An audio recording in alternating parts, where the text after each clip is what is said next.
Hello students. आज के lecture में हम पढ़ने वाले हैं बिजनेस एनवायरनमेंट। तो बिजनेस एनवायरनमेंट को समझने के लिए हमें बस इतना समझना है कि एक्सटर्नल फैक्टर्स जो हमारे बिजनेस को इन्फ्लुएंस कर सकते हैं उसको बोला जाता है बिजनेस एनवायरनमेंट। इसीलिए हम बिजनेस एनवायरनमेंट बेसिकली पढ़ रहे हैं। सो बिजनेस एनवायरनमेंट के हम इम्पोर्टेंस से शुरू करेंगे। सो इम्पोर्टेंस के अंदर हम समझ सकते हैं कि आइडेंटिफाइंग अपॉर्चुनिटी एंड थ्रेट। हमारे बिजनेस के लिए कोई भी एक अपॉर्चुनिटी आ सकती है, कोई भी एक थ्रेट आ सकता है, वो हमें हमारा एनवायरनमेंट देख के पता चल सकता है। जैसे back to the example of my shirts, मैं अगर शर्ट्स मैन्युफैक्चर कर रहा हूँ और गवर्नमेंट ने बोला कि आज से सब लोग जितने भी गवर्नमेंट एम्प्लॉयज है वो शर्ट पहनकर ही आएंगे एंड ये पर्टिकुलर काइंड ऑफ शर्ट पहनकर ही आएंगे जो मैं बनाता हूँ, so it is an opportunity for my business to to grow. But on the other hand, अगर let's say एकदम से कॉटन प्रोडक्शन डाउन हो जाता है एंड कॉटन महंगा हो गया, तो it is a potential threat for my business कि मतलब मेरी शर्ट्स इवेंचुअली प्रोडक्शन महंगा हो जाएगा एंड बिकना महंगा हो जाएगा, तो लोग परचेज करना कम कर सकते हैं। Then we have direction of growth. तो मेरे को मेरे बिजनेस एनवायरनमेंट देख के समझ आना चाहिए कि मुझे कौन से डायरेक्शन में मेरे बिजनेस को ग्रो करना है। सो दैट इज इम्पोर्टेंट। फिर उसके बाद आ जाता है कंटिन्यूस लर्निंग। एक तो मुझे हर हर समय समझना पड़ेगा, देखना पड़ेगा मेरे एनवायरनमेंट में कि कैसे चीजें चल रही हैं, मुझे किस पेस पे ग्रो करना है, कहाँ पे ग्रो करना है। So it is constantly evolving and I have to constantly learning. And फिर उसके बाद इमेज बिल्डिंग। सो मैं अपने एनवायरनमेंट देख के समझ सकता हूँ कि मेरे को मेरे बिजनेस की कैसे इमेज बनानी है, एंड वो इमेज बिल्डिंग मेरे एनवायरनमेंट के अकॉर्डिंग होनी चाहिए, इसलिए इंपॉर्टेंट है। Then we have meeting competition. Environment अगर मैं देखूंगा तो मुझे अपने आप ही मेरा कंपटीशन दिख जाएगा, जिससे मैं फिर इजीली मार्केट में कॉम्पीट कर सकता हूँ। तो it would be a better मतलब थिंग फॉर मी, क्योंकि मुझे पहले से पता है कि मेरे अगेंस्ट क्या आने वाला है। Then we have identification of strength and weakness. बाहर देख के मुझे पता चल जाएगा कि मेरी मेरी शर्ट्स में, मेरे प्रोडक्शन में ये स्ट्रेंथ है एंड मेरी ये चीज खराब है या फिर ये चीज वीक है। Then we have types of business environment. So types of business environment में हमें दो चीजें पढ़नी है, that is economic environment and non economic environment. तो इकोनॉमिक एनवायरनमेंट के अकॉर्डिंग कंडीशंस हो सकती हैं, पॉलिसीज हो सकती हैं, सिस्टम्स हो सकते हैं जो मेरे बिजनेस एनवायरनमेंट को हार्म कर सकते हैं।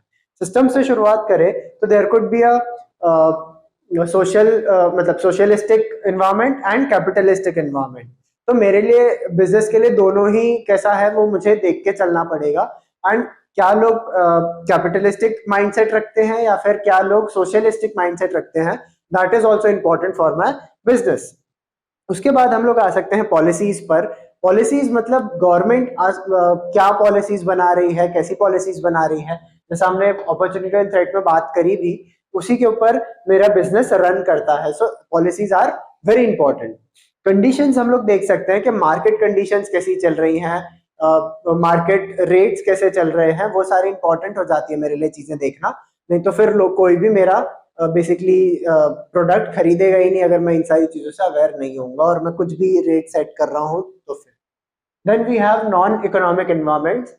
नॉन इकोनॉमिक एनवायरमेंट्स में हमारे पास social, political, legal, technological, demographic and natural environments होते हैं। तो बेसिकली सोशल एनवायरमेंट हम लोग देख सकते हैं कि हमारे अराउंड लोगों को क्या समझ आ रहा है, ट्रेंड क्या चल रहा है, मुझे उसके अकॉर्डिंग मेरे प्रोडक्ट को या सर्विस को मोल्ड करना पड़ता है। Then we have political. अब लेट्स से कोई पॉलिटिकल पार्टी है जो शर्ट्स को सपोर्ट करती है एंड कोई एक पॉलिटिकल पार्टी है जो शर्ट्स को सपोर्ट नहीं करती है। ऐसे तो होता नहीं है, but just for a sake of example हम ये समझ सकते हैं। तो फिर वो पॉलिटिकल पार्टी अगर मेरे आइडियाज को सपोर्ट करती है, तो अगर वो पावर में है तो मैं एक अच्छे से मेरा बिजनेस रन कर सकता हूँ। और अगर कोई पार्टी है जिसके बिलीव्स थोड़े अलग से हैं मेरी ऑर्गेनाइजेशन के, तो I have to change my beliefs और for the sake of time I have to change my product even also, ताकि मैं उस टाइम पीरियड के लिए सरवाइव कर सकूं। Then we have legal environment. Basically अगर मेरे ऊपर कोई केस हो जाता है या फिर मेरे मेरे बिजनेस के ऊपर कोई केस हो जाता है, that could be a legal part जो मेरे एनवायरनमेंट में इंक्लूड हो जाता है। Then we have technological. Technology जैसे अब मैं ऐसे हाथ वाली सिलाई से या फिर हाथ वाली स्विंग मशीन जो होती है उससे कपड़े बनाता हूँ। अब लेट्स से कोई एक कंपनी है जिसने बाहर से इलेक्ट्रिक स्विंग मशीन्स मंगवा ली, तो this is a technological advantage, उनके पास टेक्नोलॉजिकली वो लोग एडवांस है मेरे से, तो वो लोग ज्यादा उसी समय में ज्यादा प्रोड्यूस कर पाएंगे, so that could be a potential threat for me. और इवन इसका अपोजिट भी हो सकता है, मेरे पास अगर लेट्स से इलेक्ट्रिक है, उनके पास हैंड मैनुअल है, तो मैं हमेशा पावर में स्टैंड करूंगा, क्योंकि मैं कभी भी कितने भी प्रोडक्ट्स लॉन्च कर सकता हूँ। Then we have demographic. So मुझे देखना पड़ता है कि मेरे अराउंड कितने लोग हैं। अब लेट्स से मैं मेल शर्ट्स बना रहा हूँ एंड डेमोग्राफिक के डेमोग्राफ्स के अकॉर्डिंग मेरे एरिया में मेल्स बहुत कम है, सो इवेंचुअली मेरा मार्केट वैसे भी बहुत छोटा सा है। ऑन द अदर हैंड मैं कुर्तीज बना रहा हूँ एंड मेरे एरिया में लड़कियां बहुत सारी हैं, औरतें बहुत सारी हैं, तो it is a better thing for me, क्योंकि मेरा मार्केट स्पेस बड़ा हो जाता है। Then we have natural part. Natural मतलब लेट्स से कोई कैलामिटी आ जाती है, या फिर पर्टिकुलरली नेचर कैसा चल रहा है। अब मैं लेट्स से दुबई या मिडिल ईस्टर्न कंट्रीज में जाके मैं शर्ट्स के बजाय स्वेटर्स प्रोड्यूस करना शुरू कर दूं, तो it is a baseless thing, क्योंकि वहां पे कभी भी इतनी सर्दी होती ही नहीं है कि लोग इतने सारे स्वेटर्स खरीद के रखें। So it is a important thing. Then we have some important topics in our syllabus, जो मुझे ऐसा लगा कि कवर करना जरूरी है, इनके ऊपर क्वेश्चंस बनना बहुत आसान है। First is liberalisation. So liberalisation का हम मोटा मोटी कंसेप्ट ये समझेंगे कि जितने भी बैरियर्स होते हैं, जितने भी प्रॉब्लम्स होती है एक बिजनेस रन करने में, गवर्नमेंट वो एलिमिनेट करने की कोशिश करती है, ताकि बिजनेस बढ़ सके, लोग और नए बिजनेस करें और नए लोग बिजनेस में इंटर हो। तो ये सारी चीजें मतलब बढ़ाने के लिए लिबरलाइजेशन जैसी चीज इम्पोज करी जाती है। Then we have privatisation.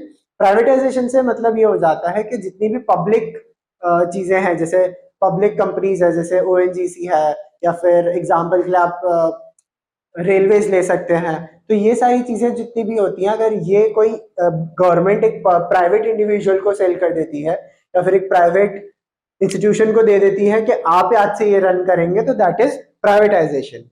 Then we have globalisation. हमारी एक पर्टिकुलर कंट्री की इकोनॉमी या फिर इंडिया की इकोनॉमी को बाहर की इकोनॉमी से रिलेट कर पाना, या फिर बाहर की इकोनॉमीज में ट्रेड कर पाना, that is globalisation.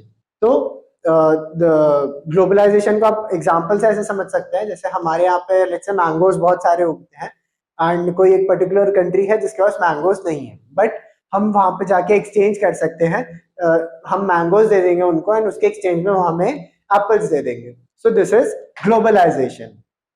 Then we have impact of policies on change. So sorry, impact of policy change. तो जब भी हमारी कोई गवर्नमेंट की पॉलिसी चेंज होती है, तो उससे इम्पैक्ट्स क्या क्या हुए हैं अभी तक हम ये देख सकते हैं। तो सबसे बड़ा जो चेंज है दैट इज टेक्नोलॉजी चेंज। आज से 10 साल पहले कोई भी नहीं सोच सकता था कि बच्चे ऐसे फोन में पढ़ रहे होंगे या फिर एक छोटे से लैपटॉप में पढ़ रहे होंगे, तो लोगों को कंसेप्ट ही नहीं समझ आता था, बट आज ये पॉसिबल है। This is a rapid technological change. Then we have demanding consumers. आज के टाइम पे मतलब जैसे जैसे टाइम बीता है, वैसे वैसे कंज्यूमर्स ने क्वालिटी प्रोडक्ट्स डिमांड करना शुरू कर दिया है, एंड लोग चीप प्रोडक्ट्स पे उतना ज्यादा रिलाय नहीं कर रहे हैं। Then we have increased competition.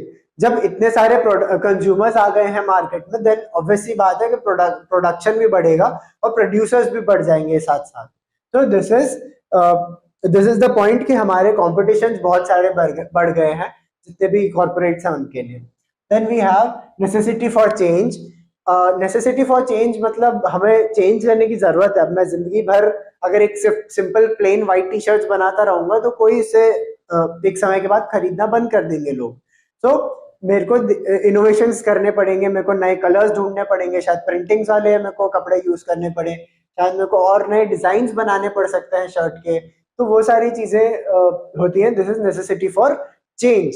Then we have human resource development. हम इतना तो समझ ही सकते हैं इतने टाइम के बाद कि जिस भी कंट्री का रिसोर्स जितना ज्यादा डेवलप्ड होगा, इधर इट इज कोई भी काइंड ऑफ रिसोर्स, बट सबसे ज्यादा जो इंपॉर्टेंट हो जाता है वो हो जाता है हमारे लिए ह्यूमन रिसोर्स। रिसोर्स तो जैसे बहुत सारी कंट्रीज के पास बहुत सारे रिसोर्सेज हैं। जैसे हम मिडिल ईस्ट की बात करें तो मिडिल ईस्ट के पास ऑयल है, तो उनके पास तो बहुत अच्छे अच्छे रिसोर्सेज है। बट सिंगापुर जैसी जो कंट्रीज है जिनके पास कोई बहुत ज्यादा रिसोर्सेज नहीं है, देयर आइलैंड कंट्रीज, बहुत छोटी सी कंट्रीज है, वो इतना ज्यादा क्यों डेवलप्ड है? उनके पास तो कोई डेवलप्ड रिसोर्स ही नहीं है, बट उनके पास एक ह्यूमन रिसोर्स इतना ज्यादा डेवलप्ड है कि वो उनको इतना ज्यादा पुश कर देता है ऊपर कि वो एक डेवलप्ड कंट्री में काउंट हो जाती है। So this is human resource development. हमारी गवर्नमेंट भी, इनफैक्ट आप लोग पढ़ रहे हैं, हम पढ़ा रहे हैं, so this is the human resource development. हम ह्यूमंस को डेवलप कर रहे हैं ताकि वो एक रिसोर्स बन सके। So this is the thing. Then we have some key initiatives जो गवर्नमेंट ने लिए थे।